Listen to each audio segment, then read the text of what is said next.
talk about you and look for love. If love will find it, it will find you. If you go to Jamaica and you do not have the means, it could put a bad taste in your mouth immediately to go back to wherever you're coming from.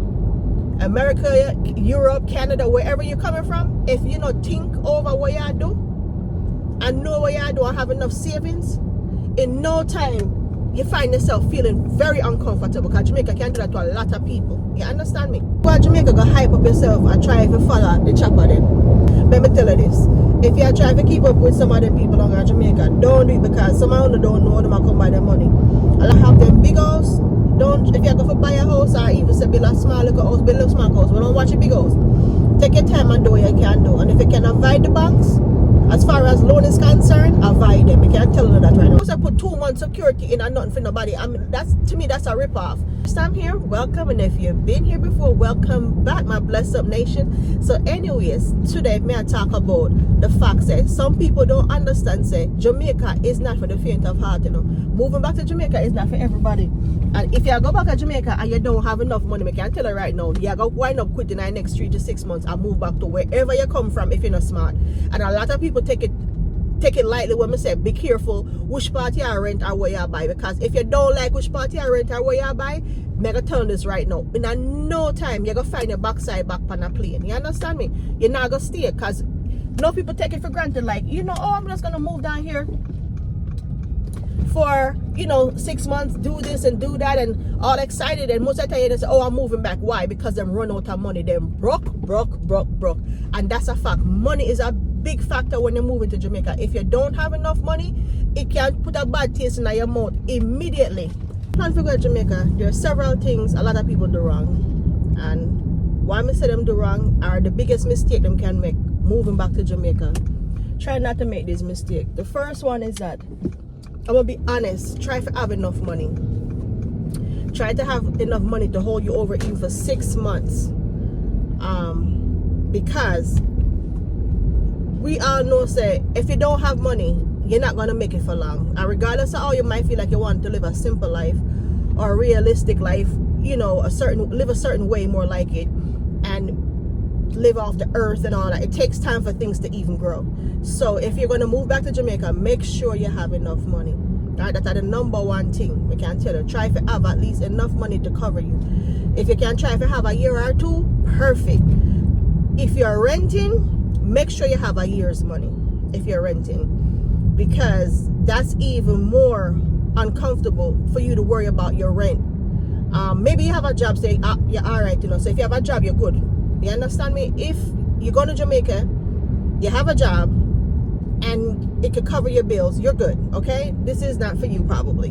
I'm talking about people that's trying to just go home and make ends meet with what they got. Try to rent properties within your means. Number 2, maybe, right? Try to rent properties within your means. Don't go out there renting properties for $180,000, $200,000. I'm gonna tell you right now, that ain't gonna cut it. Yes, even when your money look enough in a Jamaica money, when you go down there, it can blow out in a no time. Especially if you're not driving and you're renting taxis or even rental cars or whatever, your money could blow out in no time. But most of all, please try to get affordable. Think smart. You're gonna go home to a country you haven't been home in a while, or it's you're even new to. You're gonna rent a place for $180,000 a month, and you don't really have the income for it. Be careful. Even if you could pay it for 6 months, be careful.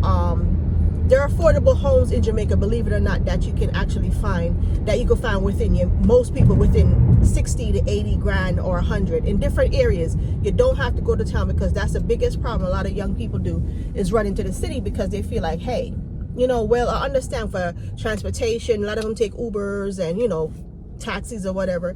So that's some of their reasons for doing that. The next thing is, if you are going home, returning like me, and you're planning to, say, start a business, know where the business place is going to be at. Try to get in a more, the thing about doing business in Jamaica is this: if you're doing business and you're going to start renting a property to do it in the first place, make sure you're having, that's going to require a lot of money. When it comes down to products, making products, make sure you know how to source your product. Make sure you know where you're getting it from, or can you ship some of it on your own to start you off. Stuff like that, because a lot of people feel like if they go to Jamaica is not really drenched with a lot of options. So if you're going to Jamaica and you're going to start a business and you need products, you need chemicals, you need anything of a sort, like, you know, raw materials to start building or making whatever you're doing, make sure you ship some of those things to Jamaica before you go to Jamaica if you're going to start a business. If you're going to do like a beauty supply store, or you're going to do even open a barbershop or a hairdresser place, those things I would, as far as a chair and so forth, those things are easy. But as far as supplies, materials, your combs, everything, you will have to ship. I'm gonna be honest with you guys, if you're going down here and say I'm gonna start from scratch, it's not gonna work out as easy as you want. It can work out, anything is possible, don't get me wrong, because I believe in that. But if you go down there with nothing to start you off, you're gonna be in trouble. The next thing, most of all, I did touch on that, transportation. If you are going and using public transportation, make sure you have enough money, even if it's taxi you're taking, to maintain you, because taxi is very expensive. As far as safety, I don't really worry about Ubers being safety in Jamaica. Safety, you know, as far as safety is concerned, Uber is not so bad in Jamaica. The taxis depends. Back in the day, used to have issues with taxis and stuff, but not like don't come. Not like now. Things have changed. And the reason for me telling a lot of people this, I'm gonna tell you what's gonna happen. If you go to Jamaica and you do not have the means, it could put a bad taste in your mouth immediately to go back to wherever you're coming from. America, Europe, Canada, wherever you're coming from, if you not think over what you do and know what you do and have enough savings, in no time you find yourself feeling very uncomfortable, because Jamaica can do that to a lot of people. You understand me? And it's not about the fact say people are wish bad, or you know, everybody should try. I can tell you, anybody can try anything they want at any time. But let me tell you this, a lot of us that talk say we're going back home, most of us do have somewhere to go to, or we have familiar places in our mind where we want to go to. Make sure you check out the neighborhood where you're going to live. And if you're using a realtor, find a good realtor. Take your time and search for a good realtor. It's nothing wrong to sign up to nothing to let you find out or hear something, or you see something you definitely want and you're sure of. It's nice that you could do things online right now, but I would tell somebody, if you don't have someone in Jamaica to go look at the property or wherever you're going to stay, either buy or rent,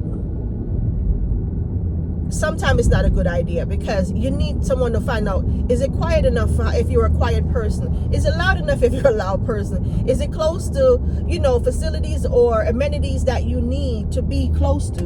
You know, stuff like that. And even though you can Google, sometimes Google don't give you the best representation of a neighborhood. I would suggest you get your backside down there and see for yourself before you go signing those leases or start the buying process without, you know, seeing for yourself.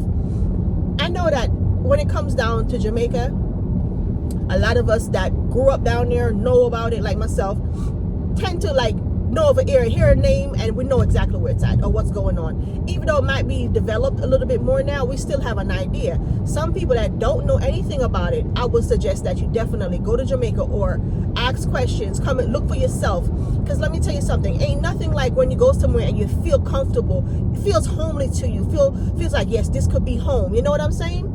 Even if it's not perfect, but it's still like, okay, maybe we can't hang yourself another 10 years or 5 years. You know, some people know not gonna last more than 2 years certain places, depends on where they go. Because if you don't know where you go, mega tell you right now, sometimes it don't even last a month. You want to switch immediately. When you rent Airbnbs, it's different, because then you can switch up as often as you want.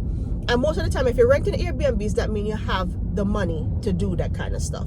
You get what I'm saying? I wouldn't suggest somebody that's going with a set amount of money and say, okay, run up on an Airbnb. No. You will run out of money really quickly, because Airbnb is costly, even if you're paying $50 a night.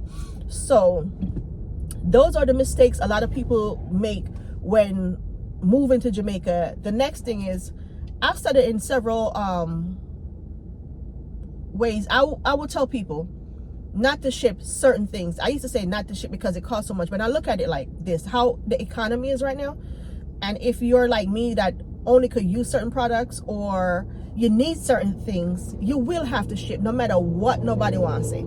It costs a lot of money, but we all have to, and people like nice things. I'm being honest. Some of the things that when you look on for buy them, you buy a furniture, a sofa set for $450,000, and you already have a nice one, and you can get one for $1,000. Regardless of what, you're still gonna save some money somehow. I don't care what nobody wants to say. Like appliances, I don't really ship appliances because it doesn't make any sense, because they do have quality appliances there, and I find affordable appliances. But when it comes on to certain things that I would ship, I would say, you know, go ahead and do it. And to be honest, each is own. Everybody ship what them like and what them want, yeah. Because at the end of the day, none of we can't tell nobody what to buy or overspend their money. Me personally, me not like nobody tell me overspend my money, so I'm not here to tell y'all how to spend your money. I'm just saying, make sure you have enough money. You get me? And when it comes down to back again to the property, people don't know this. When you rent places in Jamaica and you have to pay 3 ways, make sure say, come and realize that some people don't know about the last month security deposit and the first month. Some of them just, they make many people out there say 2 months security. Why would you give somebody 2 months security of your money? Make sure so you have your last month in it. That means when the time comes to leave, you don't have to worry about paying. You have that extra money in your pocket. You get what I'm saying? Or and your security is supposed to come back to you once the place is in good standing and you never destroy nothing. I see somebody saying they're paying first month and 2 months security. Don't do that. You're supposed to be first month, last month, and security. 3 different ways your money going to 3. You're not supposed to put 2 months security in and nothing for nobody. I mean, that's, to me, that's a ripoff. When it comes down to buying furnitures, there's a whole lot of places down there you can buy furnitures. Sometimes a furnished place is nice, and I think that's why a lot of people paying like 180, 200,000, because some of the places are furnished. But to be honest, if you even rent a place for $80,000 or $100,000, you could take the next 3 months of rent money and buy your furniture little by little, things that's affordable, and you know, things you could carry with you just in case you do decide to stay for a very long time and you're there and you can afford your own things. You know what I'm saying? You have your own things, so when you do move, you have things, you don't have to start from scratch. Because I remember way back in the 90s, like early 2000s, when I went to Jamaica, what started me off was I rented empty places and buy my own things little by little. I go to Courts, I go to Azan, buy little this, little knickknacks, and I ship what I could. You know what I'm saying? So it takes time to accumulate things, but if you start out from the moment you go to Jamaica, you wind up better, just in case if you plan to stay permanently. Because a lot of people went just to visit, and Mr. People turn back on the plane like, yo, I'm going home, I'm grabbing my stuff. I remember meeting a white man and his son, and they said they went to the grill. And the son actually invited his father to the grill, and the father and him decided to live in the grill. Right now, I think they own a house down there and have a restaurant. So it's like people sometimes go somewhere and just fall in love with it. Depends on where you go. To me, and if me was feel like say, don't know nowhere to live in Jamaica right now, the place where me I live, actually nobody wouldn't believe it. It's Negril. I love Negril. You understand me? But I'm a kind of like the laid back vibes, and I still have that nice peace and, you know, peaceful feeling when I go there. But guys, when I come this far another video, please consider liking, sharing, and subscribing. God bless. And some of the things I know people don't like to talk about, I'm gonna say is, don't go to Jamaica and talk about you and look for love. If love will find it, it will find you. You hear me? If you go to Jamaica and you look for love at the wrong place, first say you go. If you go to Jamaica, just go on to Jamaica, go do your thing where you say you do. The next thing is this. Don't go to Jamaica, go hype up yourself and try to follow the chopper them. The one them where I do them, have the extra money to spend, do all of the things and where you think you should have been a do or whatever. Let me tell you this. If you try to keep up with some of the people in Jamaica, don't do it, because some of them don't know them come by their money. A lot of them people that do some things where nothing on the wall willing to do. I got you what they're willing to go through if you get it. And some of the people that will have them big house. Don't, if you go for buy a house or even say build a small little house, build a small house, we don't watch a big house. Take your time and do what you can do. And if you can avoid the banks, as far as loan is concerned, avoid them. You can't tell you that right now. Don't do them simple something there. Like me said, don't get up and just buy a place in our neighborhood where you don't know nothing about. Don't get up and run up and down behind a bunch of crowd, because that also could lead you in a path where you don't want to go down. Let me tell you, that's a rabbit hole where you don't want to see. So a lot of people might feel like, say, people chat too much when not talk. But not telling so I don't have to do what me I say now. But as I said, be very, very aware that Jamaica is a different ball game when you talk about moving back home. And if you can avoid a few things like this, taking out a loan if you don't have to, that's a number one. The next, for a car or for a house, if you can avoid those payments, and if you can avoid rent. So if you have a little 5-6 million, you can buy a little 1 bedroom, or even build a little 1 bed, 2 bedroom, whatever. Excuse me, go ahead and do it. Try to avoid, because those are the things we are all back in America right now. Why enough we have to run for a certain place and go back our yard. Because remember, you know, mortgage is one hell of a thing. Car note is a hell of a thing. Car insurance, those things. That's why we not have to pay them at Jamaica, you know. But we all know, so if a Jamaica you say I go retire and want to live a good life, you can't have all of those responsibilities, especially when you not have no income. Because some people going to Jamaica don't have an income or a job, nothing not coming right away. They might just go out after them savings, and we know that. So those are the things that we are talking about. So if you don't know, say you not go to Jamaica and some things is sort of right or good enough, let me tell you something. Don't go down there. Go try pretend like you're Mr. and Mrs. Big Shit, because you will wind up in a shit. You understand me? Anyway guys, if you want to come this far in that video, please consider liking, sharing and subscribing. God bless.